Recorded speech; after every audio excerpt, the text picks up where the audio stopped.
Hello everyone, this is Ronita. Welcome back to Lead TV. Our story today starts from when Bhishma, or rather say Devrat, went from being the most prospective arch prince to the throne of Hastinapur to Bhishma, the great one, whose whose extreme promise sort of changed the course of the future for the kingdom of Hastinapur. As we were discussing in our last video, his father, the old King Shantanu, who had actually led a long life of solitude and loneliness after he was deserted by his first wife, Ganga, at a later stage in his life, at a much more matured, aging stage of his life, he once again was extremely attracted to the fisher girl Satyavati. However, when the king proposed, Satyavati actually rejected the offer because to her it was not just an offer of marriage. She also wanted to ensure that if she was marrying a king, then her children would go on to inherit that kingdom. And in the presence of somebody like Devrat, she essentially knew that that won't be a possibility because given his qualities, given his erudition, given his knowledge, given his great skills and his qualities as an individual, there couldn't be a better suited candidate to inherit the throne from Shantanu. Hence, she and of course her father, both of them laid down the clause that in such a circumstance they were not ready to go ahead with the wedding. However, given Devrat was an extremely committed son who was concerned about his father's emotional well being, about the fact that it was his duty as a son to ensure no matter what, his father was happy. Even if he was a king, the individual that Shantanu was mattered much more to Devrat, his son. So Devrat went on to take a huge promise. He promised Satyavati three things. First, that he would never ascend the throne. Second, he would never get married and would lead a life of celibacy or practice brahmacharya so that he wouldn't give birth to an offspring who could in future, if not him, there's a possibility his offsprings could also threaten Satyavati's children, who would then go on to ascend the throne as he was promising. So he ensured that neither would he get married, nor would he, take ahead his seat. He would leave the life of a celibate, practicing brahmacharya, and in addition to that, because he was essentially committed to Hastinapur. That was his home. Where would he go if not Hastinapur? Then he would be in Hastinapur, very much a part of the kingdom, its administration, but not as the king, but as its watchdog. He would lead a life of servitude to the throne. And as a result of this acute promise that he made, the Bhishan Pratigya that he made, he was thereon titled Bhishma, the Great One. Clear? So now what happens? Bhishma has made that promise.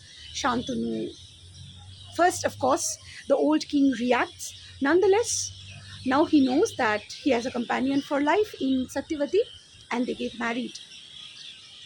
However, what happens is that Satyavati, though she gives birth to two sons, Chitrangad and Vichitravirja, none of them exude qualities of a suited Aryan prince. Meaning, yes, they are born into an Aryan dynasty. They are the sons of the great Shantanu. Nonetheless, as individuals who are supposed to be exuding royalty across all facets of their entity, they were compromised. So they were sickly. They essentially had sinister habits, everything from substance abuse to wasting their time away at gambling and spending money laundering, not friends who would essentially make them conscious of their royal duties. They were always wasting time, they were always drunk, they were always sort of you know not paying attention to their roles and responsibilities as princes, who would thereon be expected to learn statecraft, hun skills that would thereon make them able politicians, able statesmen, able administrators, able warriors, so that they are able to take on the throne and the kingdom from their father. So then what happens? Of course, this narrative, Mahabharata, gives you an amazing array of characters, especially so very, very powerful, interesting women characters. The moment we were introduced to Satyavati in this narrative, we realized that though she comes from a rather marginal, economically, downtrodden strata of the society, she's an extremely intelligent woman. So what does she do? When such a situation emerges, she realizes the kingdom is in threat, because she herself has ensured that the one most suited candidate who could have taken the responsibility of this kingdom is no more eligible to sit upon the throne, because she has actually forced him to vote out of it. Secondly, she has given birth to two sons, none of whom are able candidates to take upon the throne. So then what happens to the throne? The responsibility is hers, because she has pushed the most able candidate out of the process. Now she has to come into being and take care of it and ensure that this threat, this possible threat of the kingdom suffering from an unfilled throne is taken care of. So now that she starts acting, a different uh, uh, uh, a different part of her life story enters the narrative, which is an episode from before she's married. She was married to Shantanu. What is this? When uh, Satyavati was a young girl, and as I have already told you, she was a fisher girl, and also she used to part time act as the ferry woman as well. So, one of the greatest sages in the history of ancient India was that of sage Parashar. So, one day when the sage was taking a journey through her village, he actually sat in her boat and traveled onto the other side of the river. And by the time they had reached to the other side of the river, it was sunset. And the sage didn't have anywhere to go, anywhere to rest, or uh, no no acquaintances who could feed him for the day. So Satyavati offered to provide him the hospitality for the night.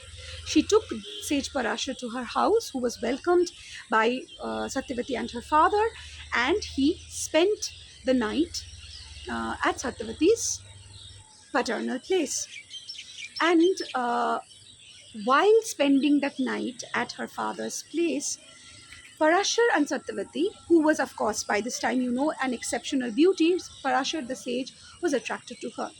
And they consummated an intimate relationship. They sort of spent some very intimate moments together, resulting in a pregnancy that was out of wedlock. Of course, the sage is a wandering mendicant. He leaves the next morning. In a moment, in a while, Satyavati realizes that she is pregnant. But nonetheless, what does she do?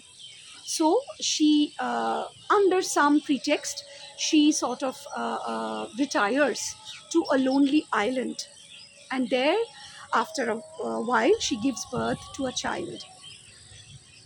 And this child is called Krishna Dvaipayan.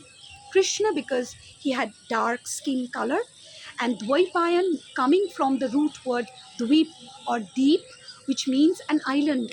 So one who is born on the island, the dark skinned one who was born on an island, is how his name was framed, Krishna Dvaipayan.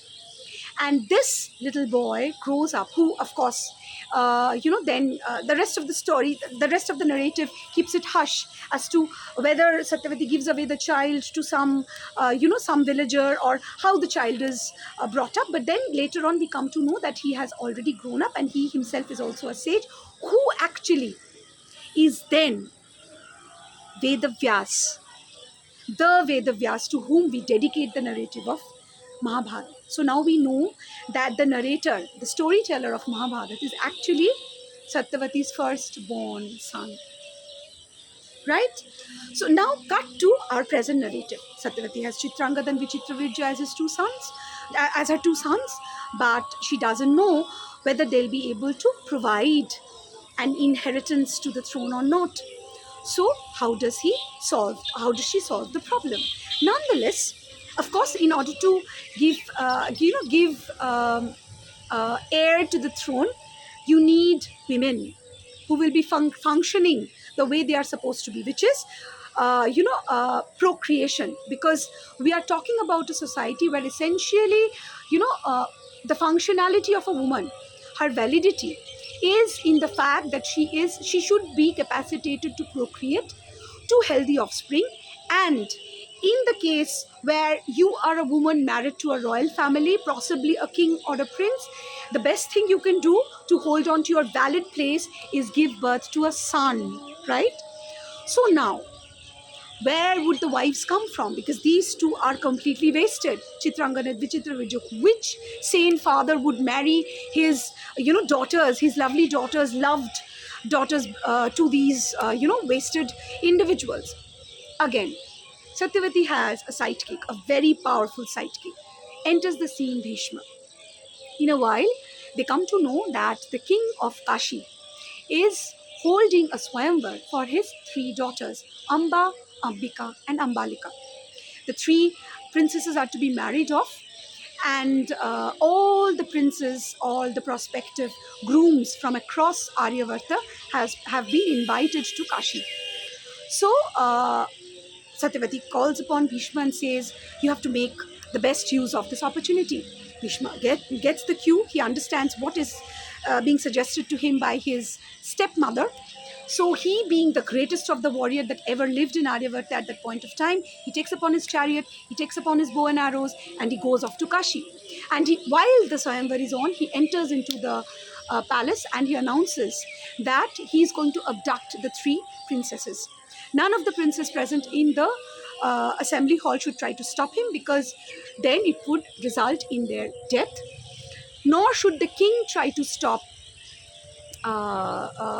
him, because uh, then he will also exhibit violence as a result to that.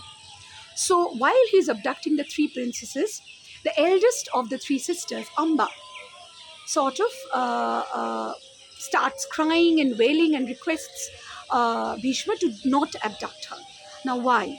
Why doesn't she want to be abducted when the rest of the two sisters are quiet? Let's find out in the next video. Thank you. Bye bye.